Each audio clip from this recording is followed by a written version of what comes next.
अस्सलामु अलैकुम वरहमतुल्लाहि वबरकातुहू। अल्हम्दुलिल्लाह हम मस्जिद अक्सा में है। जुम्मे की नमाज हमने अल्हम्दुलिल्लाह यहाँ पढ़ी है आज। ये मेरे बिल्कुल पीछे आप मस्जिद अक्सा देख रहे हैं, ये है मस्जिद अक्सा।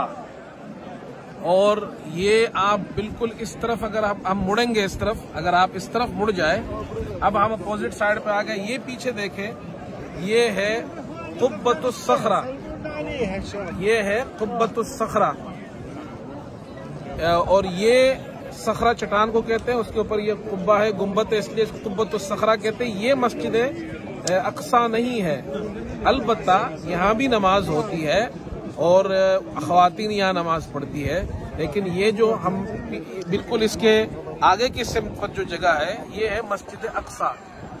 और ये जो जमीन है, यहाँ की जो खित्ता है, ये तकरीबन 36 एकड़ पर मुश्तमिल है।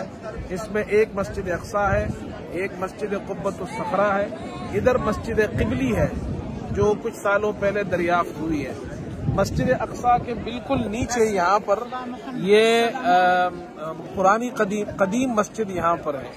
और इस तरफ दरख्तों के पीछे जो मस्जिद है वो मस्जिद बुराक उसका नाम है, जो रसूल करीम सल्लल्लाहु अलैहि वसल्लम मेराज पर आए थे तो आपका बुराक यहाँ पर बांधा गया था। इस पूरे हिस्से को यहाँ का अक्सा का हरम कहा जाता है और ये इस शहर के बिल्कुल वस्त में वाक़ है। बहुत खूबसूरत जगह है। मुसलमानों ने नमाज पढ़ी यहाँ पर, हम सब ने नमाज पढ़ी यहाँ पर। और नमाज के बाद ये सारे अरब हजरात यहाँ बैठ जाते हैं, मर्द भी आते हैं, ख़वातीन भी आती है। अल्लाह ताला इस हरम को आबाद रखे। और ये मुबारक सरजमीन है, अंबिया अलैहिमुस्सलाम की सरजमीन है। बनी इसराइल के अंबिया अलैहिमुस्सलाम को अल्लाह ने यहाँ भेजा। हुजूर सल्लल्लाहु अलैहि वसल्लम यहाँ से मेराज पर तशरीफ ले गए। तो ये हरम शरीफ और मस्जिद नबवी के बाद मुसलमानों के लिए सबसे जो बड़ी मुक़द्दस जगह है, वो तीसरी बड़ी मुक़द्दस मस्जिद वो यहाँ की मस्जिद है। अस्सलामु अलैकुम।